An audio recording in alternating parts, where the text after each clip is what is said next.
Hey, welcome to Lombardi's Legends podcast. We are sponsored by the best sponsor, right? Leap Spirits. Leap Spirits. It's awesome. And today we're making a drink. Wags, you are the master of the drink. So what are you making for us today? Today we're making a Leapin' Greyhound. And so this is a really very basic drink. Of course, we're going to start with our Leap Spirits vodka.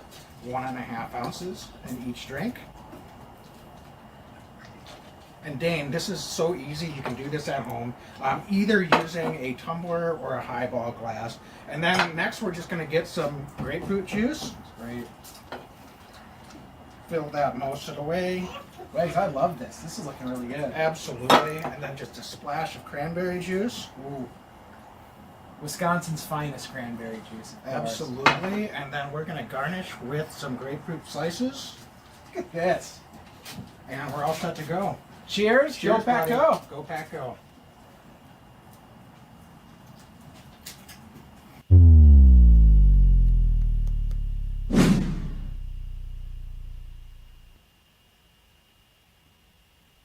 Every year I know we gonna go hard. We been that team ever since Bart started. All my cheese heads go pack go. Ain't showing no mercy, cutting no slack, no. I ain't a bad sport and I'll even wish you good luck. Only thing I will. Good evening. Welcome to Lombardi's Legends podcast. I am Wags, and joining me as always here on a Thursday evening is Dane as we head into our Week 6 preview against another AFC East foe in the New York Jets. And Dane, I just got to say, I am ready to look forward to putting last week behind us. We had some therapy on Monday. But how are you doing tonight as we look ahead here to another opponent here in Week 6? Wags, it's been a long week. It's been a long few days. I'm not gonna lie. Let's get off the schneid. We lost against the one New York team. It'd be really nice to take care of business against another one. Somebody on our Instagram today said, Packers get a little bit of home cooking now. That'd be nice. Be nice to go back to Lambeau Field and take care of business. So I'm optimistic going into this week, and I'd really like to see more out of the Packers. And let's see if we can right the ship a little bit. Let's see if we can start to shake things up and go get a victory at home. Yeah, for sure. So I think as we usually do, let's start with the injury report, and then again recording live here on Thursday evening. So it was a pretty good week for the most part, aside from Christian Watson getting hurt in the game. It doesn't look like he's practiced at all this week. Mm-hmm. But other than that, I think most of the guys look like they should be pretty much good to go. We've got some other guys certainly listed on the injury report. Not quite sure. Mercedes Lewis had some veteran rest as the listed reason for not practicing yesterday. Did not practice again today, but I think it's really just Christian Watson right now on the Packers side. And unfortunately, I don't know how much of an impact I can say that is, Dane, right, considering that he just hasn't been involved in the passing game at all this whole season. We kept thinking that this will be the week. And I know he scored a touchdown a couple weeks ago, but it's really just been kind of the end around as a receiver. He hasn't really done much of anything. That said, it's not a welcome development when your downfield speed threat is injured again. And it looks like I think it'd be pretty optimistic to think he gets out there. So we'll see if he practices tomorrow, but 2 DNPs, I don't think he's trending in the right direction. Yeah, and, unfortunately, this has been a problem in training camp, too. He's had kind of that soft tissue injury issue. And, Wakes, you pointed it out previously that he had some of these issues, I believe, in college as well. So something that we need to keep an eye on with Christian Watson now. And I'll tell you what, we've said it before, I will say it again. These soft tissue injuries are just so tough to predict because unlike a bone or something else, when we start talking about soft tissue, you think you're good, and then all of a sudden you're not good again. You feel a little bit of a pinch or a bite, and then you're out for another couple weeks. And these can really be nagging injuries. Tough to see. We want to see this young guy make an impact. I have high hopes for him, so I'd really like to see him do a little bit more. But you've got to be able to get on the field at a certain point. So I think you're right. Let's assume that we are not going to get Christian Watson back this week, and we're just going to have to go without him. We're going to go with some of the other guys on this roster. And I'll tell you what, against the Jets, I hope that we don't need somebody like a Christian Watson. We should be able to exploit them anyway. I know they're 3-2 record, but Wags, on paper, the Packers are just a superior football team, and now we just have to go out and prove it.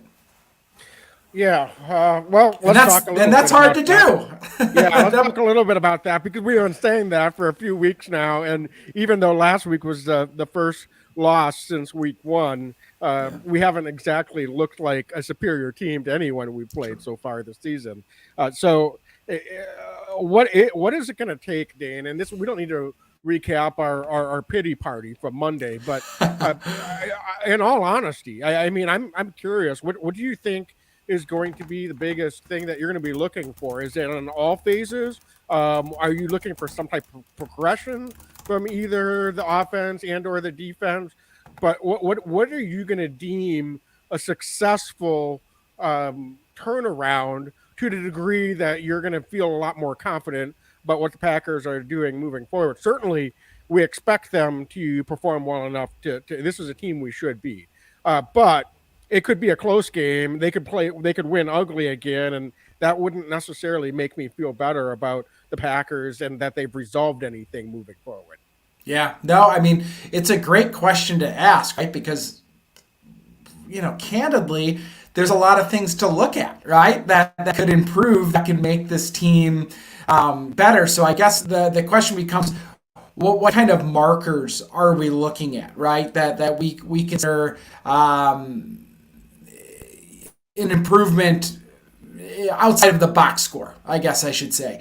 And I'll tell you what, I think that this is a broad statement, but I'd like to see a more aggressive defense. I'd like to see the defense be more aggressive, whatever that looks like. But really, that's probably fallen more on Joe Barry and the coaching staff than it is the players. I'd like to see them try to apply more pressure to the quarterback. I'd like them to let their playmakers be a little bit more playmakers. Maybe Jair Alexander not sitting back in zone coverage as much. I want to see this defense go get after it a little bit more. So maybe less on the player front and more on the scheme front. I'd like to see this Packers defense attack, because I think we have the guys on this roster to do it. And I'll be curious to see. Joe Barry today talking to the media sounded like, he's saying the things we want to hear, but now they've got to go and do it. And I want to see them do it this week against the Jets. Yeah. The proof will be in the pudding. Yes. But I agree with you. I think, to me, it's the defense. The offense, I've got my own concerns with the offense, but I think as long as offensively they can just stop losing the identity that we talked about, that this is an Aaron Jones, A.J. Dillon engine offensively. Maybe they can lean more into some of their tight ends in the pass game, and just that's pretty hard to ask Aaron Rodgers to kind of limit what he's going to do. I do understand that, but I think we need to start somewhere offensively, and I agree with what you said defensively. But what I'd like to see is, let's start somewhere offensively. Let's build that consistent identity.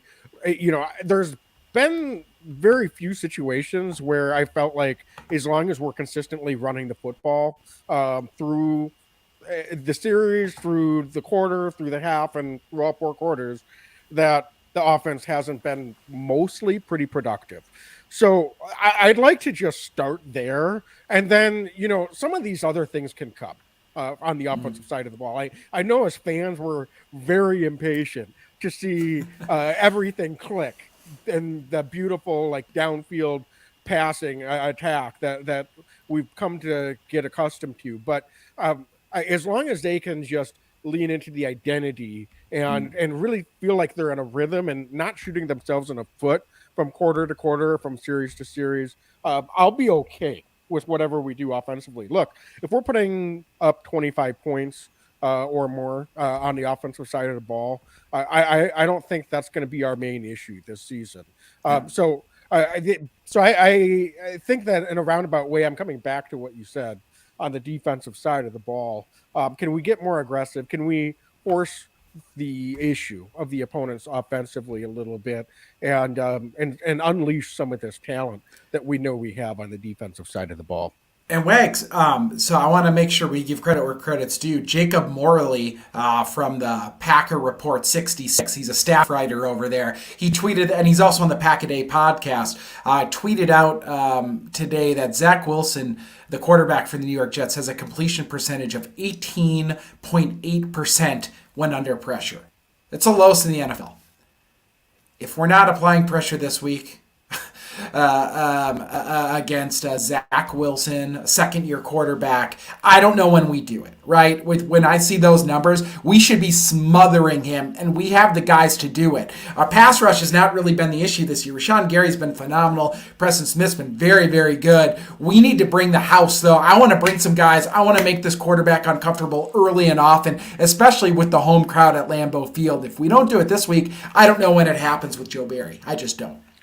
Yeah, and I mean technically they're bringing 5 guys a lot because you've got 3 down D linemen and your 2 outside linebackers. So, but that's not blitzing. They're not really like running a lot of stunts. They're not moving Rashawn Gary around and having he and Kenny Clark kind of show some different stunts and some different looks. You're not allowing Preston Smith, who I think can do some different things other than just come around the edge. And I mean, these are just basic things that we expect that the defensive coordinator is going to be dialing up. Even if you're not bringing a safety or a cornerback blitz, every other play, we don't need to all of a sudden turn into, this heavy blitzing team. I'm just talking about giving some different looks, not just giving the same vanilla, alignment every time, mixing up some of the coverages. Let's play a little bit more man coverage. We don't need to all of a sudden flip the switch and go, 80% man coverage, but we've got the guys on the outside in the cornerback group that let's take some risks. Let's take some chances. If the other team, makes you pay every once in a while, so be it. I think it's going to be something that'll benefit the defense more often than it'll hurt us. So I am 100% in your boat with that one, Dane. But what do you think is going to take for Coach Barry to do it? Because it bothers me a little bit that even if it happened, is it like, oh, is he bending to the pressure of his players, the other coaching staff, certainly probably not the fans, but even so, like, I hope not, man. That's the old saying, right? Is if you start listening to the fans, you become one. So hopefully it's more internal and maybe he's seeing something on tape, but I agree. I'm concerned if, he's not seeing this himself, Wags. And I will say I'm encouraged by, he did make mention of Rasul Douglas. He's been in the slot and it sounds like, potentially he might be working towards Rasul getting back on the outside, which could free up somebody else to play the slot, including Jair Alexander or Darnell Savage. I love the idea of seeing Darnell Savage get at least some looks in that slot. We talked about it last week in our podcast about maybe getting him mixed in, doing some other things, getting closer to the line of scrimmage. What better way? Savage played a ton of slot snaps in college. He was highly effective there. There's a reason he was drafted in the first round. I love the idea of letting Savage at least get a crack at playing some slot snaps, even if it's not primarily there, just to give different looks, get him active, get him working in this defense. That's something I would really like to see going forward. Yep, absolutely. So just to take a peek and to wrap up the injury discussion on the Jets side, they're looking really very healthy as well. So not really any impact injuries coming into this matchup. So Dane, let's dive into it. Why don't we stick with the defense? Yeah, let's do it. That seems to be kind of where we're starting this week. What to you are some of the biggest matchups when you look at the Jets offense versus this Packers defense? Yeah, I mean, I think, Zach Wilson, this is a running team with with Zach Wilson at quarterback. It's Breece Hall. They've got Michael Carter as well, but really it's the Breece Hall show. The rookie, talented running back. He's coming on now, getting his legs under him at the NFL level, but he's dangerous. He's a guy who can catch the ball out of the backfield. He's got very good hands, but he's also a very, very strong runner. I think he's going to be a guy that's talked about in the years to come as one of those top-line running backs. I think he is that good. Right now, he's battling with an offensive line that's maybe not top tier. Quarterback play is certainly not top tier. But he's a talented back, and I think that's what the Packers really are going to focus on. Taking that away, if you can take away Breece Hall early in this game and make Wilson have to sit back there in the pocket, I just don't think the Jets have a chance. So I would focus early and often on Hall and try to make Wilson beat you. Obviously, last week the Packers had some challenges getting off the field on third down against a Giants team, but I still want to see this week, yet again, try to make it the quarterback game, sitting there in the pocket trying to beat the Packers. So take away Breece Hall. He's the guy that I'm most worried about. And I'm curious, on your end, I mean, do you see it as a Breece Hall deal? I know that the Jets spent a high round pick on Garrett Wilson, Corey Davis, and Elijah Wooder, a couple other guys with some NFL experience. But correct me if I'm wrong. Do you think Breece Hall is really that guy we need to be paying attention to? Yeah, I mean, I agree with that. I think the one thing that I will say, in Breece Hall, 197 all-purpose yards last week, 100 receiving and 97 on the ground. I think Michael Carter, his snap count has really been going down as Breece Hall has gotten more work. But that's a pretty solid, talented 1-2 tandem. So even if we don't see a ton of Carter, I think he'll be out there in the red zone, and he seems to be the guy in the short yardage situations that gets a few more looks as well. And that's been an area where I think the Packers need to improve and against the run game overall in general. But in those short yardage situations or in running down situations, the Packers just haven't been very good.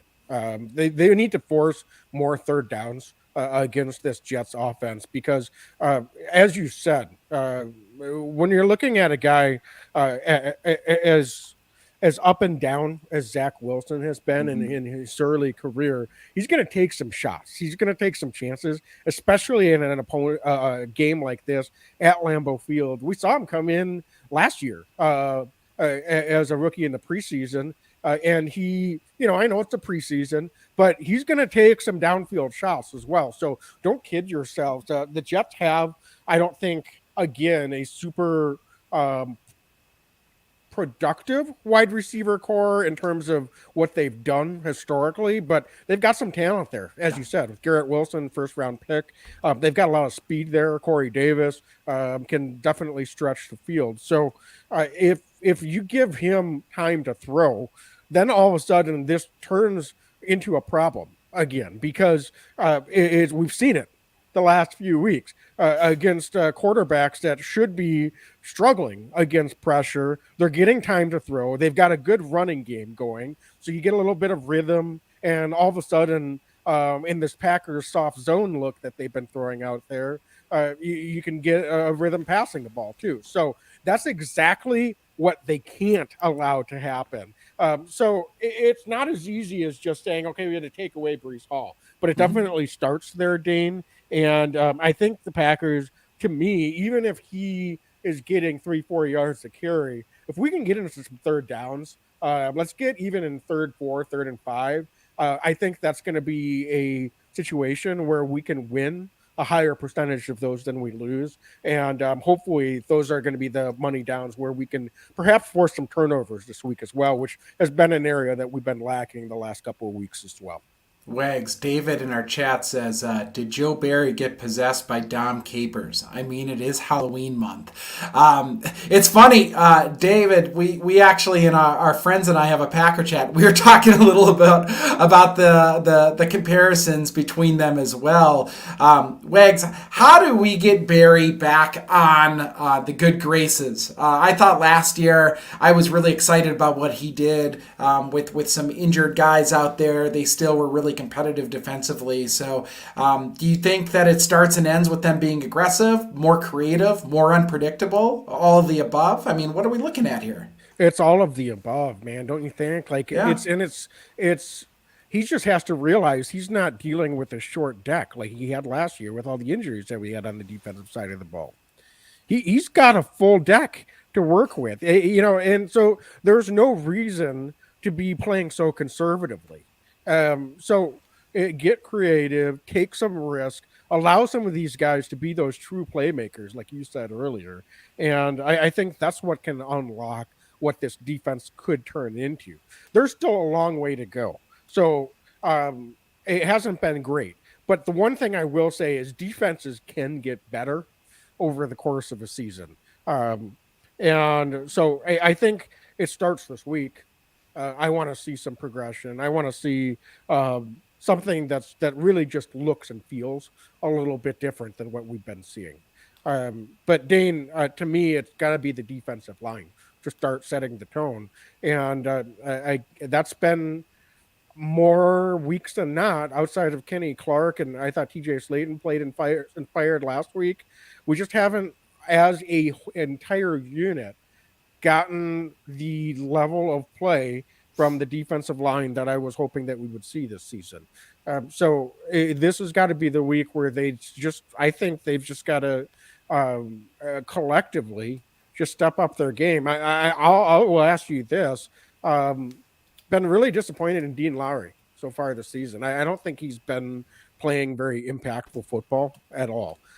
So do you think this could be the start of a situation where maybe his snap share starts to go down if some of these other younger guys in TJ Slayton and maybe if Devontae Wyatt shows that he can be someone that can go in and get a few extra snaps?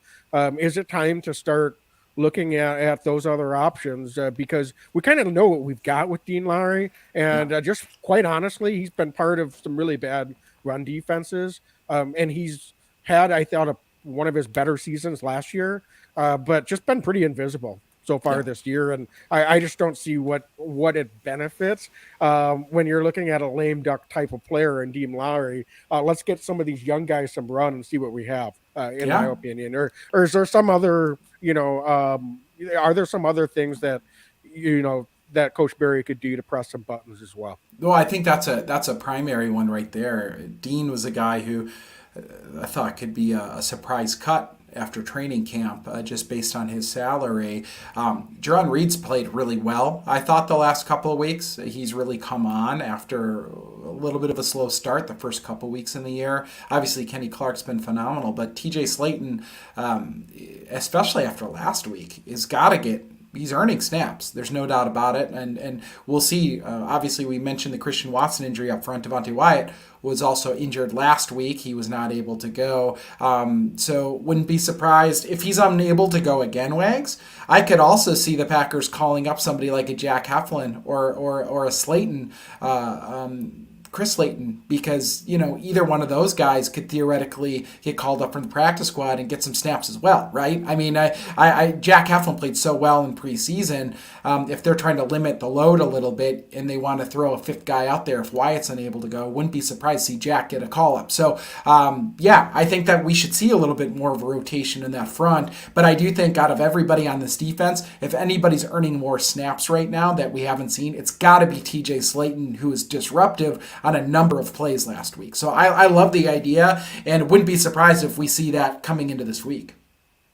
Yeah, and aside from perhaps Darnell Savage getting some looks in the slot, what are some other ways that you think the Packers might be able to better deploy this safety tandem? You had some interesting thoughts and insights in our last podcast, but it just seems to me like we're not really making best use of those two guys. And say what you will about their play, their communication. I know I've been a little bit critical of both of them at times this season, but I just feel like you've got to find a way to get one or both of them more involved, maybe particularly in some run support, and see what that can do to improve some of the situations that they found themselves in. But Dane, I asked you, what are some different things that they might be able to do with those two guys? Yeah, I mean, I really do think that the most logical and straightforward thing is to move Savage up into that slot, at least for some looks. Razul Douglas, at his best, I think, does play the outside. And right now, we're asking both of our safeties, Amos as well, I think, oftentimes to be sitting back and being a little less aggressive than both of them are probably accustomed to being. I think that it's a little more passive defense we're asking out of our safeties, a little bit more help. And I think that getting them a little bit more involved in the mix in the run game as well as the pass game would be extremely helpful. They're both very, very athletic safeties, guys that can kind of range across the field. Adrian Amos in particular is a very good center fielder, but Wags, he is no slouch against the run either. And just seeing them being able to get inside the box and maybe not one of them, but both of them at different times, interchangeably, I think that they both have the skill set to be able to be a little bit more dynamic than they've been. So moving them around the field in run support, but also in short passing game or man coverage against the tight end or the running backs would just be, I think, beneficial overall to the defense. It's going to get them a little bit more mixed in there. And those guys, both of them are battlers, and I think, and I guess my biggest frustration is I think Savage is better than what he's looked like this year. I think that he's underutilized. You know what? He had that missed tackle last week. That was definitely, everybody saw that one. But Wags, the guy can play. The guy is he's faster than a lot of safeties in this league. He's somebody that can play well in coverage. He's aggressive. He's an in-your-face kind of guy. Having him back in the zone for the majority of the plays just, I think it's a misuse of the guy's talent. So getting him into the nickel, even again, I'm saying 20% of the snaps, move him into the nickel, see how he fares. I think that he can get his hands on the ball and do something with it. Yeah, I know it might sound strange to say, given some of the times that we've seen guys get open against us, especially in these crossing routes, that having both Savage and Amos freelance a little bit more, it might sound a little bit dangerous just because then it's like, oh, well, then these guys could really get open. But here's the thing. It adds an unpredictability to the defense. And I think that that's part of what's causing some problem is opposing quarterbacks are just too darn comfortable against this defense. And if they don't know where Savage and or Amos are going to be most of the time, and they're not getting comfortable that that's just kind of the look that this defense is getting them, I think that can cause more confusion for the opposing offenses in their passing game. So then they don't necessarily get locked in on their first or second read. And I think that could also be a way to allow Savage to unleash some of his ball hawking abilities and maybe get his hands on the football a couple of more times. So Yes. as long as we've got the calls and our corners know when they're going to be kind of moving around and maybe abdicating deep quarter responsibility, then I think we'll be fine. Because in a way, it makes those corners have to think a little bit less Yes. too. Right. They can just go out there, stick with their guy, and they're not wondering, okay, do I got to hand them off and stay in this quarter when we've got, two or three guys, crossing into that portion of the field. It's, no, I've got to stick with them. I'm running with them. And meanwhile, you've got Darnell Savage maybe flying underneath and making a big stick or making a pass deflection or even getting an interception. So that's kind of what I'd like to see is like, don't be afraid to just have an element of some unpredictability in what those guys are doing. Just like you said, it doesn't have to be on every play, but maybe 10, 15% of the time. Yeah. And that's not asking too much, in my opinion. Just give them put a little bit of faith in these guys. Show that you are confident in their ability. And I think that will give them a little bit more confidence and swagger as well. And so that can kind of manifest itself into playing at a higher level. So that's, I think, one of the other things that's missing is just, showing these guys, I believe in you. This is a super talented defense. I'm going to give you a little bit of extra freedom to go out there and prove it as well. Wags, should we pay some bills and then talk about the offense? Yeah, absolutely. Why don't we talk about our sponsor, DraftKings Sportsbook?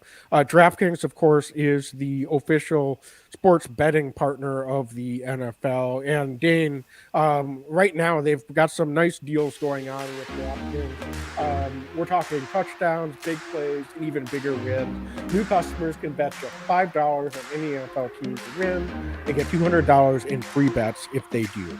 Man, $200. That's awesome. $5, $200 in free bets. Listen, check this out. In addition to the usual bets, everyone can boost their winnings with DraftKings stepped up same game parlays. You can match up. There's so many awesome upcoming games this Sunday that you can bet on and use the DraftKings stepped up same game Packers parlay. Jets. And the Packers Jets seems like a great one to me. And hopefully y'all take the Packers. And Wags, to make things even sweeter, you can throw down on stepped up same game parlays once per game day all season long. Yeah, absolutely. You know what I like this week, Dane?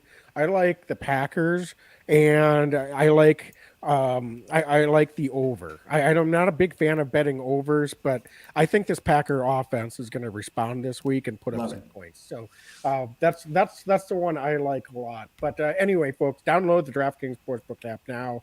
Use promo code TPPN to get $200 in free bets. If your team wins when you place a $5 bet on any football game, that's code TPPN, only at DraftKings Sportsbook, an official sports betting partner of the NFL. Minimum age and eligibility restrictions apply. See show notes for details. All right, so Dane, I think that covers defensively. We said we were going to keep this episode a little bit shorter, and we're already over 30 minutes in. But let's cut over to then real quickly to the offensive side of the ball. Biggest matchups that you see, and I guess to me, before you answer that question, let me tee this up for you. Is the biggest matchup themselves this week? That might seem a little bit ridiculous. We'll get into some of the Jets' actual defensive players because they do have some talented guys. But yes, they do. For me, this offense is their biggest matchup is themselves. Stop shooting themselves in the foot. Let's see if we can just actually run a smooth operation for 4 quarters. And that doesn't mean they have to go out for 42 points. Yeah. But what is the identity? What can the Packers do to have an efficient overall 4-quarter games on the offensive side of the ball this week in your mind? Well, let's find out if this team listens to itself. I think LaFleur now a couple times in the first 5 weeks has talked about getting the balls in the hands of the playmakers, getting the balls in the hands of Aaron Jones and A.J. Dillon. Twice now they said that it's not acceptable, the lack of times that they've kind of abandoned the run in certain prime situations. And I would like to see this Packer team stay committed to the run this week and really try to give one of them double-digit touches, or more than double-digit touches, closer to 20 touches, whether it's the hot hand or whether they commit, hey, Aaron Jones is going to get these touches this week or A.J. Dillon. But Wags, I want to see them commit to the run. I want to see them use that hot hand. I don't want to see them arbitrarily having a guy touch the ball if one of the other guys is clearly cruising. If Aaron Jones is taken off every time he touches the ball this week, keep giving Aaron Jones the ball. That's what I want to see this Packers team do and really try to dictate their terms and start to find their personality. That's the exciting thing about this so far is we have an opportunity to find out who we are as a Packers team in 2022. And I truly believe success is going to run with this offense is going to stay on the ground running the football. Not that Aaron Rodgers is truly a complementary piece, but I believe that Aaron Jones and A.J. Dillon are the driving engine of this offense this year from a talent perspective. And I want to see the Packers run the ball. Aaron Jones, I'd like to see a big week from Aaron Jones in week 6. Yeah, absolutely. And I think to that end, this is a pretty talented Jets secondary. So Yeah. I don't know if this is not that Packers shouldn't be able to throw the ball against them, but I think Sauce Gardner is a real deal. The way Yeah. that he's been playing, and they brought in a couple of new safeties. Jordan Whitehead comes over from Tampa Bay. LaMarcus Joyner he's a veteran. He's been around the league. Was recently with the Raiders last year. So two solid safeties on the back end, in my opinion, veteran guys that have been productive in this league.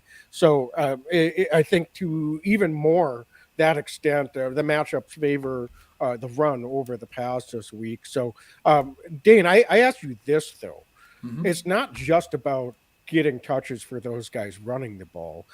What can we do to get A.J. Dillon and Aaron Jones some looks in the pass game as well? Because we first couple weeks of the season, A.J. Dillon especially was pretty heavily involved in the pass game. But both of those guys, the number of targets and receptions that they've been able to get has just been dwindling every I single don't understand game. it either. Which doesn't make sense to me at all. And I think we saw a lot less of the pony look, and Right. there's some advanced stats out there that are saying that, well, that hasn't been the most efficient personnel package that they've had, despite those being guys you would think you'd want to get out in the field. So is that about the pony look itself, or is it about how they're being deployed, where they're lining up, where are they being put in motion? How are they being utilized in the short passing game when you have a pass set look? Because both of them I think are pretty dangerous receivers. A.J. Dillon, pretty underrated as a receiver, but when he gets out in the open field, he's even more of a load. It's not all about just running A.J. Dillon through the tackles, right? So, so I asked you, what aside from just saying, "Oh, we're going to throw the ball to those guys more," what are some different things that they can do to actually creatively get them some mismatches, perhaps in the passing game as well? Well, I'll tell you what, I'm a little surprised that Aaron Jones hasn't been used as the motion guy a little bit more. They've been using Christian Watson a lot. So primarily there, like that's one look I thought if we'd see both Dillon and Jones on the field at the same time, I kind of thought they might use Aaron Jones in that Christian Watson role. I'll be kind of curious to see actually if he's in that role at all this week, with Watson very likely not going to be able to play. So that's number one. Just because it gives you a different wrinkle and a different look with a guy who makes his bread and butter running the ball.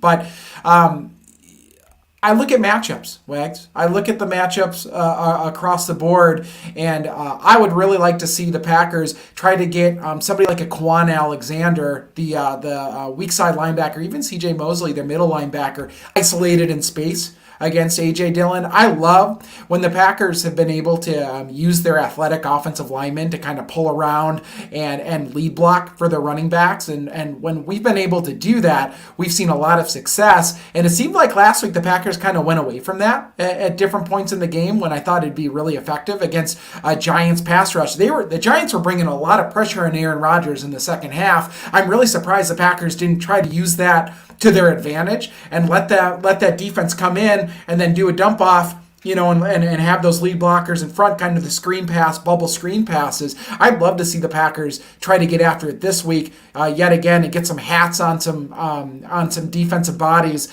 and particularly with Aaron Jones. I'd love to see them try to get some isolated matchups, because I think against this linebacking core the New York Jets deploy, I think Aaron Jones one-on-one can beat any of these guys in the flat. So I want to see us try to take advantage of that, especially with the Packers not being able to utilize the vertical passing game all that much. If we're going to be throwing the ball short a little bit more, may as well get it to one of their better players in Aaron Jones.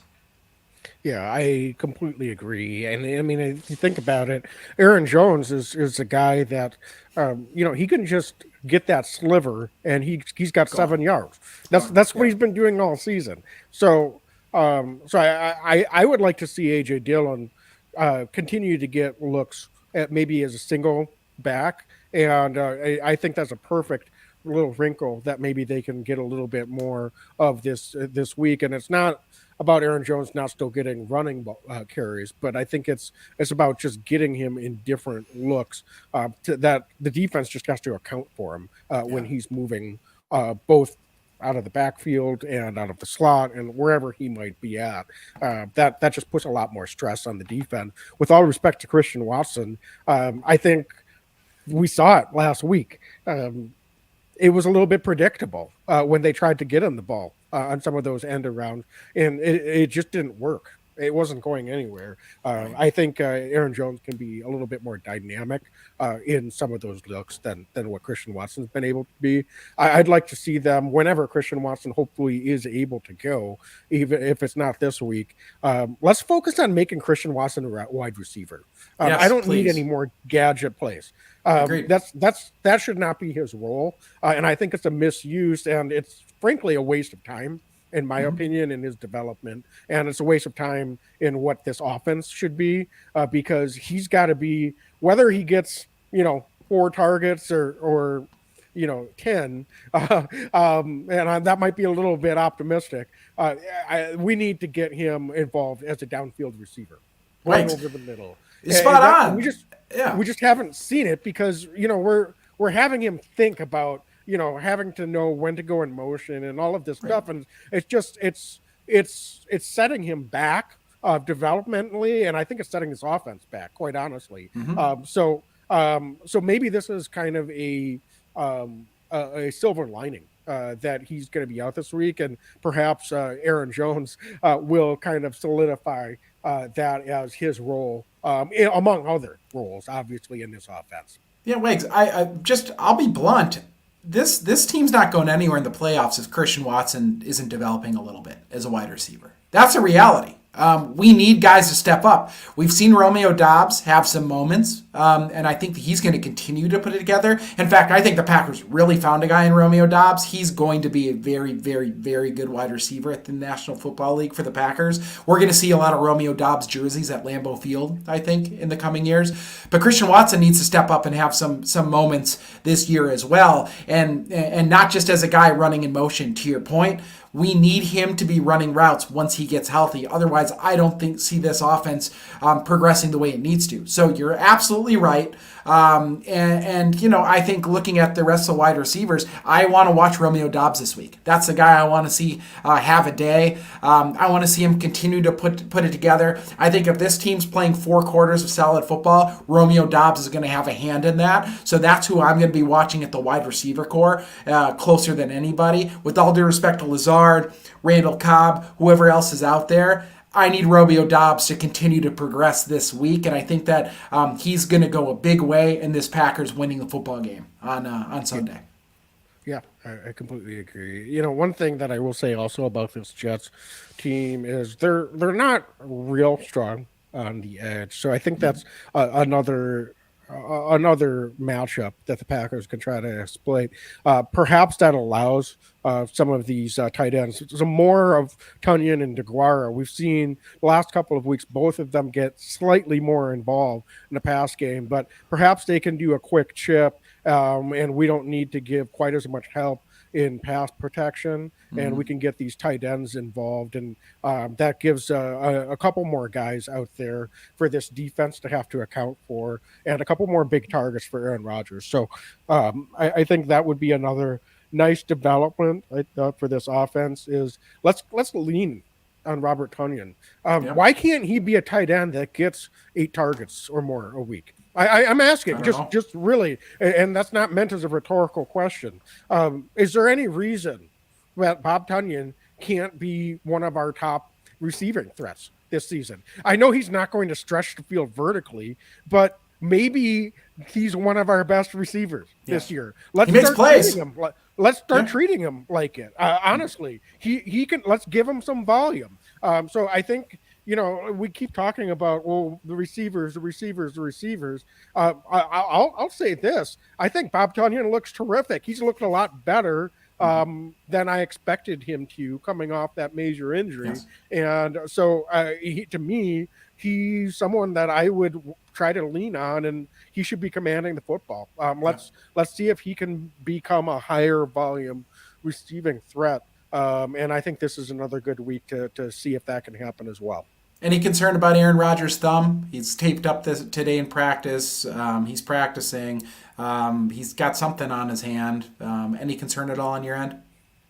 No, not really. Good. Should I be concerned? No, Dana? I don't think so. Yep. I no, just curious. It's one of those storylines, but I think he's fine. I think he's going to be good to go on Sunday. Dane, real quickly before we get into our X Factor and score Yeah. predictions, you said it before we jumped on. I think we need to talk about Amari Rodgers and special teams. So I'm just going to give you the floor. What's the deal here? Because this is a situation I've been totally puzzled with. We saw wholesale changes on special teams and no competition bought in for Amari Rodgers as a punt returner during the offseason or in preseason. And quite honestly, hasn't really inspired a ton of confidence back there for myself, yourself, and most fans. And the fact that he doesn't contribute at all as a wide receiver starts to really make me question what the plan was with Amari Rodgers being on this 53-man roster. So I'm just going to stop talking. Tell me what's going on here, Dane, and what's your read on this situation? And is this a position that maybe we see Goody start to get active in free agency and see if we've got some other options out there? I mean, do you remember how different the punt return unit was even with David Moore last year for a few games? The special teams looked so poor last year across the board. David Moore was kind of like the one little shining light for a couple weeks there. I'm not even sure if he's on the roster right now. So Wags, yeah, I don't totally understand it. I saw that Sachi, special teams coordinator today, said that they're not going to can the guy. He works his rear end off and makes good decisions. But I mean, he also puts the ball on the ground at a pretty alarming clip for a punt returner. So I hate calling for a guy's job. I really do. But at the end of the day, this is a performance-based position, and I am nervous every single time Amari Rodgers is back there fielding a ball. That's not a good feeling to have. Last week he put one out there on the ground again. I don't understand it. I know he was a third-round pick. I know it's only in a second year, but I haven't really seen any significant improvement from Amari Rodgers from year 1 to year 2. I haven't seen any leap at all. I've got to think that Goody should be looking to upgrade. Goody's been phenomenal at upgrading the roster over his time as general manager. He's been able to tinker and find low-cost guys to come in here and be big-time impact players. One position that has escaped them so far has been the return game. I'm all for looking to improve this team wherever we can, but particularly at this point, the punt return unit. He was even isolated, Amari Rodgers, from kick return. Last week, Christian Watson was returning kicks. So really, at this point, Amari Rodgers, now I think he's returning kicks again because of Christian Watson's injury, but Amari Rodgers, for all intents and purposes, is a punt returner, and that's it. He returns punts, and frankly, not that great right now. So I'm not there with it, and I would like to see an improvement. Again, hate calling for the guy's job, but I haven't seen the improvement we need, and I don't see the building blocks where I think it's going to get better anytime soon, and the Packers need an immediate impact at this position. Well, that's what's puzzling because I don't see an in-house option. Do you? No, for none. punt return because they didn't give anyone any real opportunities in the preseason. So to get some looks and see if anyone else could grab that job and run with it. I'm not sure. They're going to have to be active if they actually want to make a change. But to your point, with Christian Watson returning kicks last week, Bisaccia might publicly back a Rodgers, but I think that action says a lot. Yeah. If he's losing those opportunities, that doesn't happen without reason. So we'll have to keep our eye on that, and I wouldn't be shocked to see maybe some workouts and let's see if something happens on that front. I don't think it's anything imminent, but they're playing with fire a little bit. And I'll tell you what, I think the coverage protection has been pretty good. Yeah, Amari Rodgers, I don't. There's been quite a few opportunities this year where it's like, oh, they actually had time to make a return.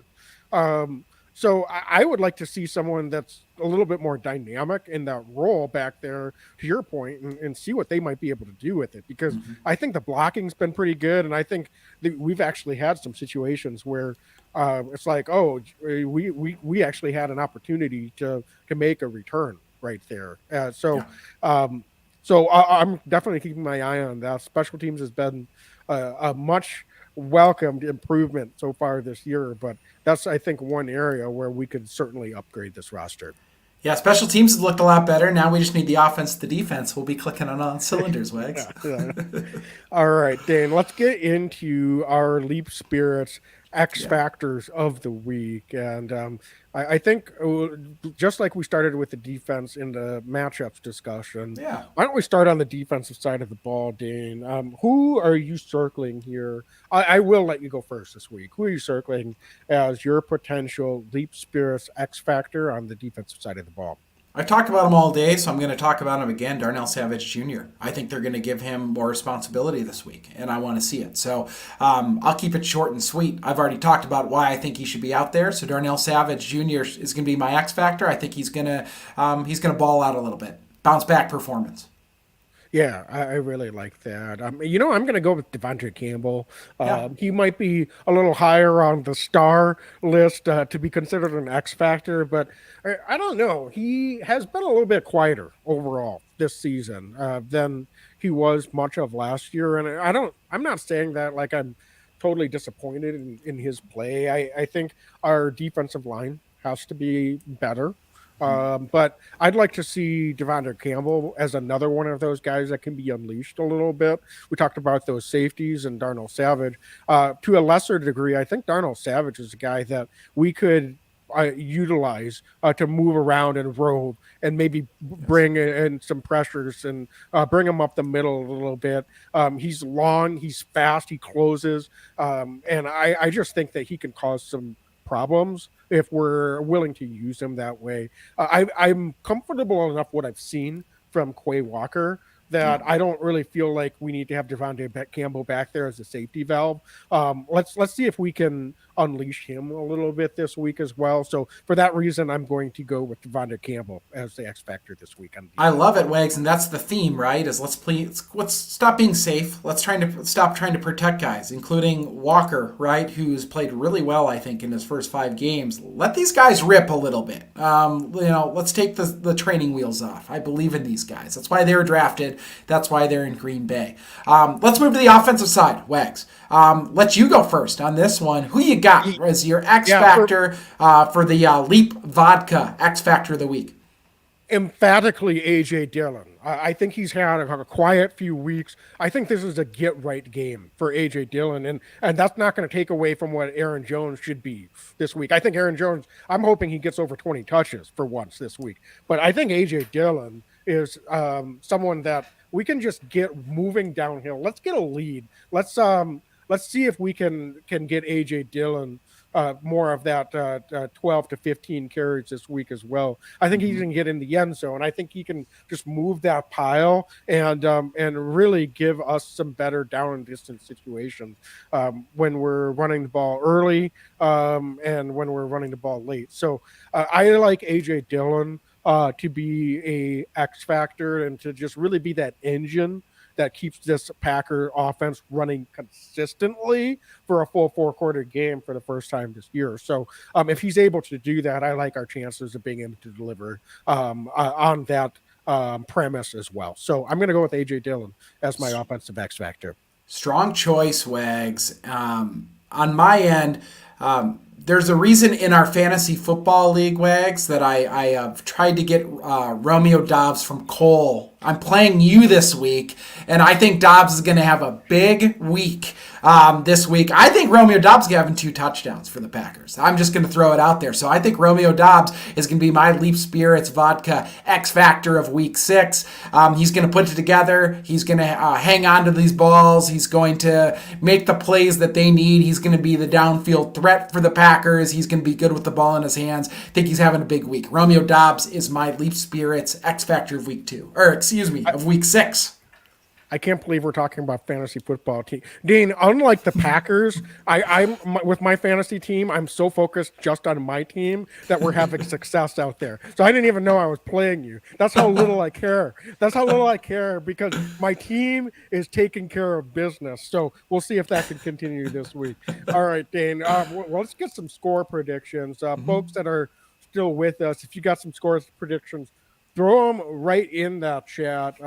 Dane, I'll lead it off this week. Yeah. I think, I've been very bullish in my score predictions, and it hasn't really worked out so well for me, to be honest. But I really like the Packers. I think this week we're going to take care of business. I've got 27-17, and so you'd like to see a more dominating performance. I think this is a Jets team that's probably a little bit better than they've been in the past. Still not a great team. So it's a team that we should take care of business against. And I'm just hoping, Dane, that it is a solid performance from start to finish. And even we don't need a blowout. What I need is just a good performance from both the offense and the defensive side of the ball.